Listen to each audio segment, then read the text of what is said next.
اور گستاخ رسول کی ایک سزا، اور گستاخ رسول کی ایک ہی سزا.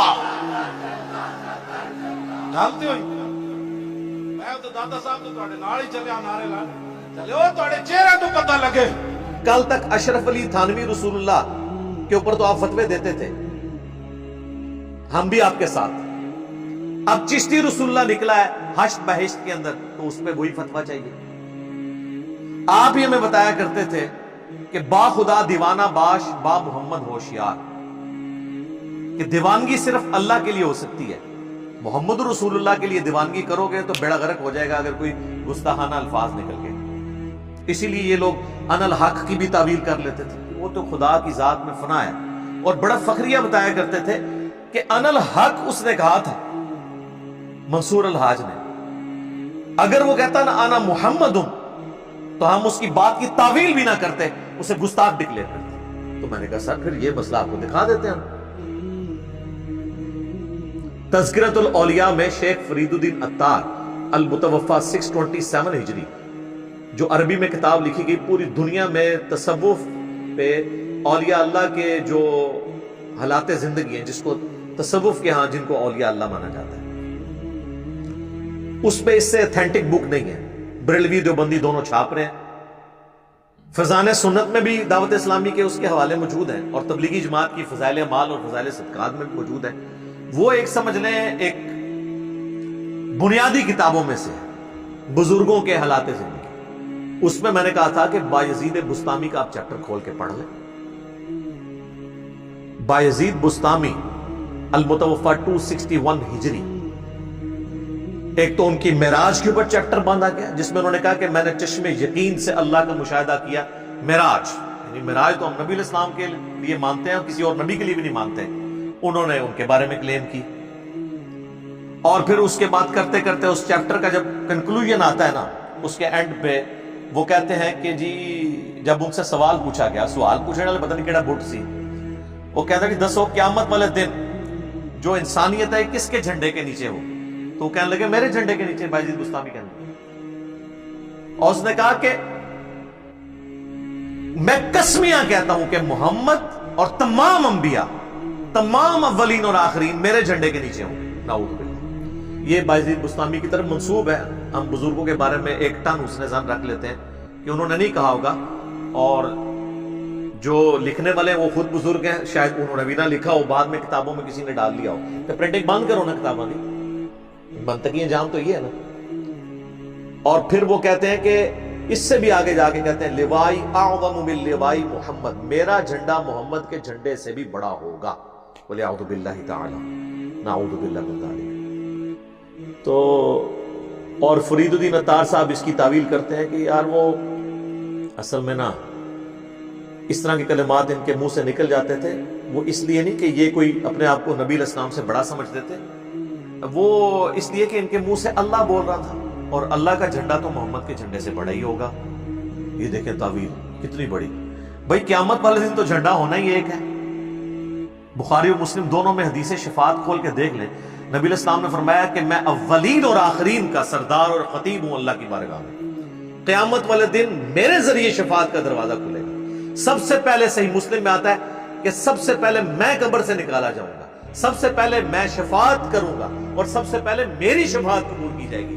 اور صحیح مسلم میں ایک اور حدیث ہے کہ قیامت والے دن سب سے پہلے میں جنت کے دروازے پہ جاؤں گا اور دستک دوں گا، اور پوچھنے والا پوچھے گا تو میں بتاؤں گا کہ محمد ہوں میں صلی اللہ علیہ وآلہ وسلم.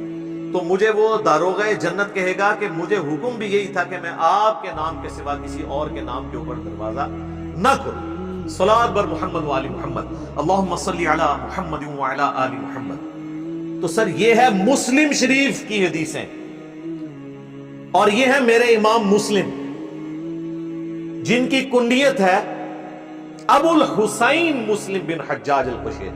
مولا حسین کے نام پہ انہوں نے اپنے بچے کا نام رکھا اور اپنی کنیت.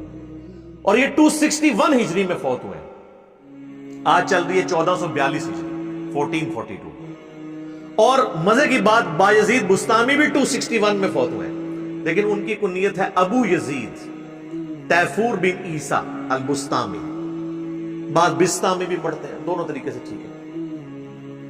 تو اس لیے میں کہتا ہوں کہ آپ ابو الحسین کی لکھی ہوئی احادیث کو فالو کریں، ابو یزید کے لکھے ہوئے تعلیمات کو فالو نہ کریں۔ اور پھر آپ دیکھیں کہ اتنا بڑا دعویٰ کہ ان کے منہ سے اللہ بول رہا تھا۔ یار یہ عقیدہ تو محمد رسول اللہ کے بارے میں نہیں ہے ہمارا صلی اللہ علیہ وآلہ وسلم، ہمارے ماں باپ ان پہ قربان، ان کے بارے میں بھی آیا وَمَا يَنطِقُ عَنِ الْهَوَىٰ إِنْ هُوَ إِلَّا وَحْيٌ يُوحَىٰ۔ یہ محمد صلی اللہ علیہ وآلہ وسلم اپنی خواہش نفس سے کچھ نہیں کہتے، یہ وہی کہتے ہیں جو اللہ ان کو وحی کرتا ہے۔ تو قرآن اللہ کا کلام ہے، نبی صلی اللہ علیہ وآلہ وسلم پر نازل ہوا ان کے سینے پر۔ ہم یہ نہیں کہتے کہ اللہ ان کے منہ سے بولتا ہے۔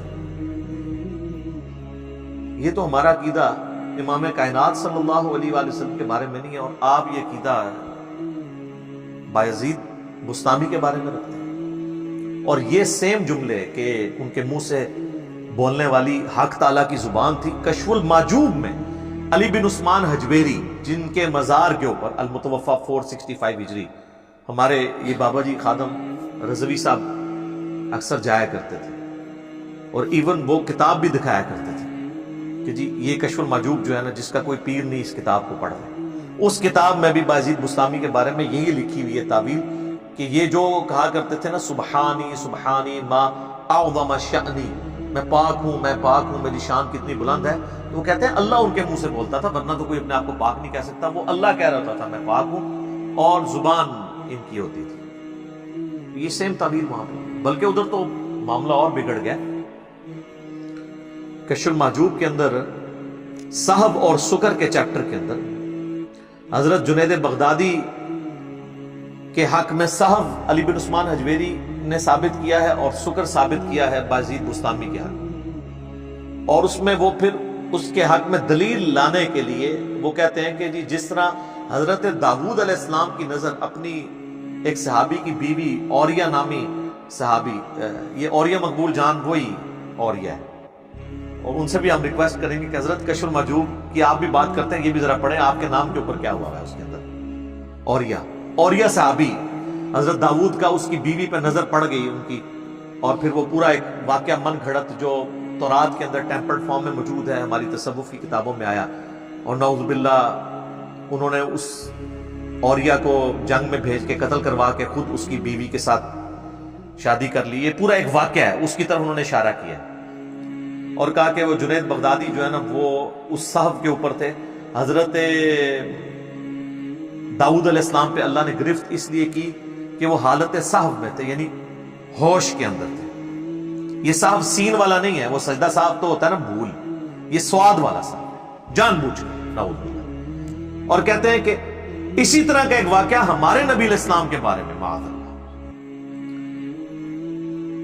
کہ جس میں ان کی نظر جو ہے وہ زید ابن حارثہ جو ان کے منہ بولے بیٹے تھے، ان کی بیوی زینب کے اوپر پڑی، اور وہ زینب اپنے خامند پہ حرام ہو گئی، اور پھر یعنی نبی علیہ السلام نے بعد میں ان سے شادی کر لی۔ تو وہ کہتے ہیں کہ نبی علیہ السلام کی جو نظر پڑی تھی نا ان کی بیوی کے اوپر، تو نبی علیہ السلام حالت سکر میں تھے، یعنی آپ اپنی ہوش میں نہیں تھے، سکر کہتے ہیں کہ، اور وہ کہتے ہیں نہیں اس مدھوشی سے مراد ہے اللہ کی شان میں معاف ہو جائیں، جو اللہ کی شان میں آپ مدھوشی مانیں، اس میں یہ ایکٹیویٹی ہوگی کہ کسی صحابی کی بیوی کو دیکھا جائے، اور اس کے بعد آپ نے جو اس میں سٹوری میں رنگ بھرے کہ جی وہ اپنے خامد پہ حرام ہو گئی، اللہ نے اس کی نفرت ڈال دی اس کے دل میں، اور اس نے طلاق دے دی، اور نبی علیہ السلام نے ان سے شادی کر لی۔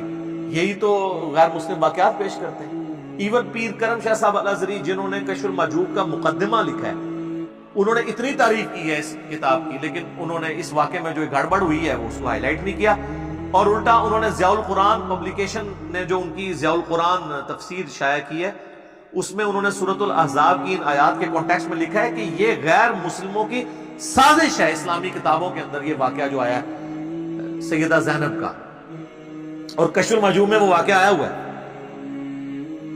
اور اس میں وہ لکھتے ہیں کہ وہ حالت سکر میں تھے، اور اس سے بایزید بستامی کا سکر ثابت کیا۔ بایزید بستامی کا سکر ثابت کرتے کرتے نبی علیہ السلام کو سکر میں شامل کرتے، یا پیغمبر نہیں سکر میں جاتے۔ ما ضل صاحبکم وما غوا، تمہارے نبی نہ کبھی بہکے ہیں نہ کبھی بہرا چلے ہیں۔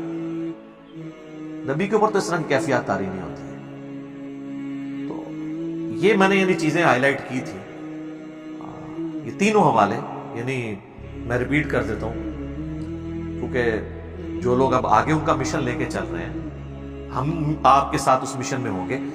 فرانس تک تو ہماری پہنچ نہیں ہے, ہم صرف دھرنے دے کے ہی ان کے سفیر کو نکلوا سکتے ہیں یا کوئی اور ایکٹیویٹیز کروا سکتے ہیں.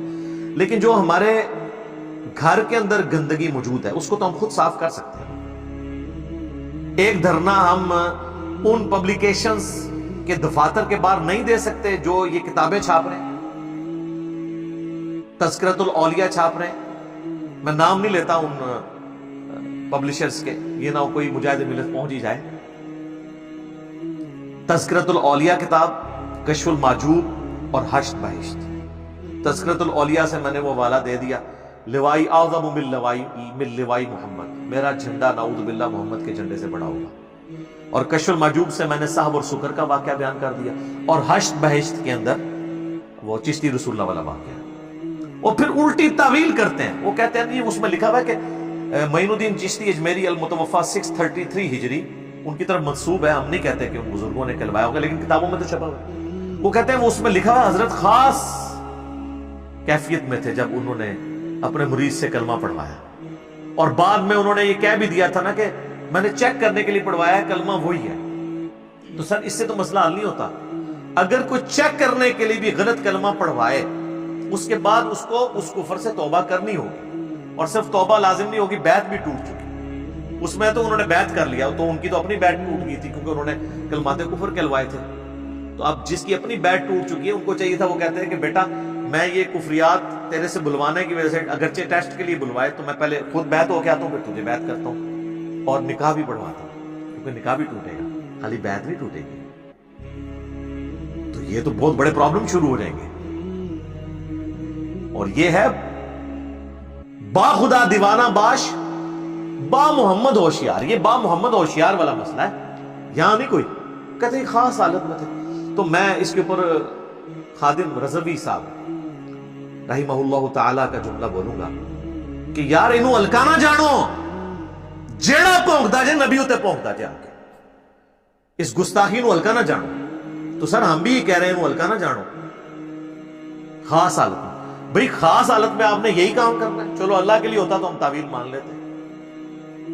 اور وہ جو مسلم شریف کی ایک حدیث بڑی ڈھونڈ ڈھانڈ کے لے آتے ہیں, وہ جو ایک توبہ کرنے والے کا واقعہ ہے کہ اللہ کے محبوب صلی اللہ علیہ وآلہ وسلم نے مثال بیان کی اس شخص کی جو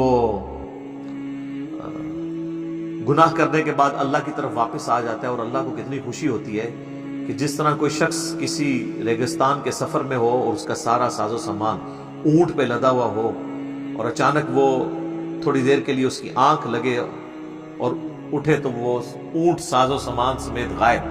اب اسے اپنی موت سامنے نظر آ رہی ہے کہ یہاں تو نہ پانی نہ کھانا نہ پینا. اسی پریشانی کے عالم میں وہ دوبارہ موت کا انتظار کرنا شروع کر دے لیٹ کے, اور اس کا اونٹ سامنے آ جائے تو اسے اتنی خوشی ہو کہ اس کے زبان سے یہ کلمات نکل جائیں کہ اے اللہ تو میرا بندہ میں تیرا رب. حالانکہ وہ کہنا یہ چاہ رہا ہے کہ اے اللہ میں تیرا بندہ تو میرا رب. تو اس میں آگے الفاظ ہے من شدت الفرح, اس خوشی کی وجہ سے, شدت کی وجہ سے. تو وہ کہتے ہیں جی یہ دیکھ لینا جی, تو بزرگ خاص حالت میں ہو تو ان سے بھی اگر نکل جائے تو یہ تو نبی اسلام کے بارے میں تو نہیں, یہ تو اللہ کے بارے میں ہے. اور زبان ایک ہی دفعہ لڑکھڑائی ہے, اس نے یہ نہیں کہا کہ کسی سے پڑھوایا ہو یا انٹینشنلی پوری حاضر دماغی کے ساتھ سارا کچھ کیا ہو. ایک واقعہ ہوا ختم, اور اس میں الفاظ ہے نبی علیہ السلام نے کہا کہ غلط الفاظ اس سے نکل گئے خوشی کی وجہ سے, اور رسول اللہ کے بارے میں پھر بھی نہیں. یہاں تعویل آپ کی نہیں مانی جائے گی, بات وہیں رہے گی با خدا دیوانہ باش با محمد ہوشیار صلی اللہ علیہ وآلہ وسلم. صلاۃ بر محمد وآل محمد, اللہم صلی علی محمد وعلی آل محمد. اب بعض لوگ سوچ رہے ہوں گے کہ خادم رضوی صاحب کی ڈیتھ کے اوپر اس طرح کی باتوں کو دوبارہ کرنا کیا ضروری تھا؟ جی اس لیے ضروری تھا کہ یہ ہم ویڈیو خادم حسین رضوی صاحب کے مشن کو آگے بڑھانے کے لیے تو ریکارڈ کروا رہے ہیں. وہی کہہ رہے تھے نا گستاخوں کے خلاف یعنی ہماری ٹالرنس نہیں ہونی چاہیے. تو ہم بھی تو بتا رہے ہیں کہ گستاخ تو آپ کی اپنی صفوں میں چھپے ہوئے ہیں, تو سب سے پہلے ان کو تو تلاش کرنا آسان ہے. باقیوں پہ تو آپ بعد میں ہاتھ ڈالیں، جو آپ کے اپنے اختیار میں ان کے اوپر تو آپ کر سکتے ہیں نا، ان کی پرنٹنگ رکوا سکتے ہیں نا ان کتابوں کی، تو وہ تو آپ کے اپنے ہاتھ میں ہے، وہ کروائیں۔ فرانس تک تو ہم پہنچنے سے رہے، یہاں پہ ہم پروٹیسٹ ہی صرف ریکارڈ کروا سکتے ہیں، یہ تو ہمارے اپنے ہاتھ کے اندر ہم یہ کروائیں۔ تو یہ ان کی ڈیتھ کے اوپر، انہی کے مشن کے اوپر بات ہو رہی ہے، یہ ذہن میں رکھیے۔ یہ ساری باتیں میں یعنی اس موقع کے اوپر اس لیے ضروری سمجھ رہا تھا، مجھے پتا ہے کہ یہ کلپ کئی لوگ دیکھیں گے تو ہمارا درد بھی ان تک پہنچے کہ خادم رضوی صاحب کے مشن کو آپ آگے لے کے چلیں، ان کا جو مشن ہے اس حوالے سے ان کے اپنے ماننے والے تو کم از کم لے کے چلیں کہ اپنے گھر کی تو صفائی کریں۔ اور اگر آپ کہیں گے کہ یہ اپنے گھر کی صفائی ہم نے نہیں کرنی اور ہم نے دوسرا کوئی گستاخ ہوگا اس کے بارے میں ہم نے باتیں کرنی ہے، تو سر پھر یہ آپ کی ڈاکٹرن کون قبول کرے گا؟ یہ تو ڈاکٹرن آپ کی قبول نہیں ہو سکتی۔ اور یہ ہم بالکل کسی کو چھیڑنے کے لیے یہ باتیں نہیں کر رہے ہوتے، پورے اخلاص کے ساتھ یہ باتیں کر رہے ہوتے ہیں۔ اس کو کوئی یہ نہ سمجھے کہ مجھے موقع ملا تو میں نے پھر جو ہے وہ ان کے ساتھ یہ والا معاملہ کر دیا، ایسا نہیں ہے۔ بلکہ بعض اوقات انسان جاگ اٹھتا ہے جب اسے چیزیں ہائی لائٹ کی جاتی ہیں کسی خاص غم کی کیفیت کے اندر، بعض اوقات کوئی بات کلک کر جاتی ہے تو ہم جو ہے وہ خادم رضوی صاحب کے لیے دعائے مغفرت بھی کرتے ہیں، اللہ تعالیٰ انہیں بخش دے، ان کے نیک کاموں کا اجر دے، ان کی برائیوں سے درگزر فرمائے اور ان کے لواحقین کو صبر دے اور اس صبر پہ اجر عظیم عطا فرمائے، اور جو پیچھے لوگ بچے ہیں ان کو پازیٹیولی چیزیں آگے لے کے چلنے کی توفیق عطا فرمائے۔ باقی جہاں جہاں ان سے کچھ چیزیں مس ہینڈل ہوئی ہیں جو میں نے وقتاً فوقتاً ہائی لائٹ کی ہیں، آج کی ویڈیو میں بھی ہائی لائٹ کر دی ہیں، وہ چیزیں وہ ریمیڈی کرنی چاہیے۔ اس کے اندر امپروومنٹ والا جو معاملہ ہے وہ مسلسل جاری رکھیں۔ ظاہر ہے کوئی بھی شخص پرفیکٹ نہیں ہوتا، تو میں نے کچھ چیزیں ہائی لائٹ کی ہیں، تو ہم باقی ملکوں کے جو گستاخانہ خاکے ہیں ان کو تو ہم کنڈیم ضرور کریں گے، لیکن جو ہمارے اپنے اختیار کے اندر ہے ہم وہاں پہ تو چیزوں کو ایڈریس کر سکتے ہیں۔ اور باقی میں نے جو ہے وہ یہ پشاور انسیڈنٹ جو ہوا تھا، جو ایک گستاخ رسول کو ایک بچے نے قتل کیا تھا، اس کے اوپر میں نے کاؤنٹر نیریٹو بھی سامنے رکھا تھا کہ 295C کے حوالے سے کہ ہمیں اس شک کے ساتھ کوئی یہ نہیں اختلاف نہیں ہے۔ اصل چیز یہ ہے کہ اگر کسی کے اوپر لگانے لگے ہیں تو ایک دفعہ اس کے اوپر توبہ پیش کریں، جو آپ خود بھی کرتے ہیں کہ جب کوئی بڑا کوئی وزیر کوئی لیڈر بات کرتا ہے تو آپ کہتے ہیں توبہ کرے، بیان واپس لے، اور غریب آدمی کا کہتے ہیں چپ دو۔ تو توبہ کی شک 295C میں آنی چاہیے۔ اگر کسی سے غلطی سے ہو گیا تو کوئی بھی یہ جان بوجھ کے نہیں کر رہا ہوتا، توبہ کر لے۔ یہ کہتے ہیں نہیں جی توبہ قابل قبول ہی نہیں ہے، تو اس میں مجھے اختلاف ہے۔ اس کے اوپر میں نے کئی دفعہ گفتگو کی ہے، وہ اپنی جگہ موجود ہے، آپ دیکھ سکتے ہیں۔ توبہ والا معاملہ رکھنا چاہیے۔ آپ خود بھی ہمارے sitting prime minister Imran Khan صاحب کے اوپر کئی دفعہ گستاخی کا فتویٰ لگایا اور ہمیشہ یہ کہا کہ وہ توبہ کریں۔ لفظ ذلیل کے اوپر بھی میری بھی ویڈیو آئی تھی، تو میں نے اس میں بھی کہا تھا کہ اس سے توبہ آپ ڈیمانڈ کر رہے ہیں، باقی غریب آدمی جو ہوتا ہے آپ اس کو اٹھا دیتے ہیں، اس پہ 295C لگا دیتے ہیں، تو سب سے توبہ ہی ڈیمانڈ کی۔ ہاں جب کوئی عادی مجرم بن جاتا ہے اور وہ توبہ پہ آمادہ نہیں ہوتا، وہ تو فساد فی الارض آتا ہے، تو وہ 295C کی سزا تو میں قرآن سے سورۃ المائدہ کی آیت نمبر 32-33 میں جو آیت محاربہ کے حوالے سے سزا آئی ہے اس کے تحت ہم اس کو واجب القتل سمجھتے ہیں۔ مجھے کوئی اس میں آر نہیں ہے، اور نہ ہمیں اپنے عشق رسول کا سرٹیفکیٹ کسی سے لینا ہے۔ ہاں الحمدللہ، جس نے سرٹیفکیٹ لینا ہے ہم سے آگے ضرور لے لیں۔ جس کو زیادہ شوق ہے نا سرٹیفکیٹ دینے کا، تو وہ پھر اس کو ہم یہ کہیں گے ہم سے آگے لیں۔ ویسے اگر کوئی کسی کو نہیں ہے تو کوئی ٹھیکیدار نہیں ہے اس کا، ہر مسلمان جو ہے وہ محبت رسول رکھتا ہے۔ لیکن وہ لوگ جو دوسروں کی عبارتوں کو تو گستاخانہ کہتے تھے، اپنی باتیں نکلی تو وہ امتحان میں ہی آگے فیل ہو گئے۔ تو اب سرٹیفکیٹ تو ہم سے چاہیے نا، تو ہم نے یہ اپنا درد دل آپ کے سامنے رکھ دیا۔ ایک موقع تھا کہ جب ہم بریلوی مکتب فکر کے سامنے اپنا درد رکھ سکتے تھے، ہم نے رکھ دیا۔ اور مجھے تو خیر بریلوی مکتب فکر کے ساتھ باقی مکاتب فکر کی نسبت ذرا زیادہ قرب حاصل ہے۔ میری زندگی کے ابھی بھی 43 ایئرز میں سے 30 سال جو ہے اسی فرقے کے اندر گزرے ہیں، تو اس لیے مجھے ان کی سینسٹیوٹی ایریا کون سا ہے وہ بھی پتا ہے، کہاں پہ ان تک بات پہنچائی جا سکتی ہے وہ بھی پتا ہے۔ تو میں نے یہ درد دل آپ کے سامنے رکھا ہے۔ اب آپ نے اپنے علماء سے پوچھنا ہے کہ کب وہ ان گستاخانہ عبارتوں کی یا یہ خاکے جو آپ کی کتابوں میں بنے ہوئے ہیں اس کی صفائی کریں گے۔ تو انشاءاللہ جب آپ اس تک پہنچیں گے تو آپ بھی انشاءاللہ ایک دن آئے گا کہ جھوم کے کہیں گے کیا کہ نہ میں وابی نہ میں بابی میں ہوں مسلم علمی کتابی، نہ میں سو کالڈ وہابی ہوں اور نہ میں بابوں کا دفاع کرنے والا بابی ہوں، میں علمی کتابی مسلم ہوں، اور اسی پہ میرا فخر ہے کہ میں مسلمان ہوں الحمدللہ۔ اور یہی دیکھیں ہم نے اس کو پریکٹیکلی ثابت کیا ہے، یہ واحد پلیٹ فارم ہے، 1 روپے کا چندہ نہیں کسی سے لیتے، کوئی مسجد لادہ نہیں بنائی ہے، سب کے پیچھے نمازیں پڑھتے ہیں، کوئی مدرسہ لادہ نہیں بنایا، کسی کی تکفیر نہیں کرتے، الٹا ان کے لیے دعائے مغفرت کرتے ہیں، اور باقیوں کو بھی کہتے ہیں ان کے پیچھے نمازیں بھی پڑھو، لیکن یہ ایک دوسرے کے ساتھ کیا کرتے ہیں، وہ آپ کے سامنے اور توریہ کر کر کے، دھوکے دے دے کے، پبلک گیدرنگ میں اور واٹس ایپ گروپس کے اندر کچھ اور، ویڈیوز کے اندر اور۔ اب یہ دیکھ لیں وہ لاہور کے مولانا کوئی ویڈیو میں آگے وہ کہہ رہا ہے کہ نہیں جی وہ ویڈیو ایڈٹ ہوئی ہے ان کی، وہ اذان والے مسئلے کے اوپر، اور واٹس ایپ گروپ میں کیا کہہ رہا ہے کہ جی اس نے یہ اس لیے بات کی ہے کہ وہ اس کو غصہ تھا ہمارے اوپر۔ ٹھیک ہے نا، تو آپ کس کو دھوکہ دے رہے ہیں؟ آج کل تو چیزیں جب تک آپ ظاہر اور باطن میں ایک نہیں ہوں گے نا، آپ اب نہیں بچ سکتے، ناممکن ہو چکے، کیونکہ اب یہ میڈیا کا دور ہے، اب آپ کی کوئی بھی چھپی ہوئی چیز ہے وہ سامنے آ جائے گی، ویڈیو کی فارم میں آ جائے گی، آپ جو مرضی کر۔ تو چند ایک گزارشات تھی، میں نے یہ آپ کے سامنے رکھ دی۔ اللہ تعالیٰ سے دعا ہے جو حق بات میں نے کہی اللہ تعالیٰ ہمارے دلوں میں راسخ فرمائے، اگر جذبات میں میرے منہ سے کوئی غلط بات نکل گئی تو اللہ تعالیٰ ہمارے دلوں سے ہی معاف کر دے، ہمیں معاف بھی فرما دے، ہمیں کتاب و سنت کی تعلیمات پر عمل کر کے دوسرے بھائیوں تک پہنچانے کی توفیق عطا فرمائے۔ سبحانک اللہم و بحمدک، اشہد ان لا الہ الا انت، استغفرک و اتوب الیک، وما علینا الا البلاغ المبین۔ جزاکم اللہ۔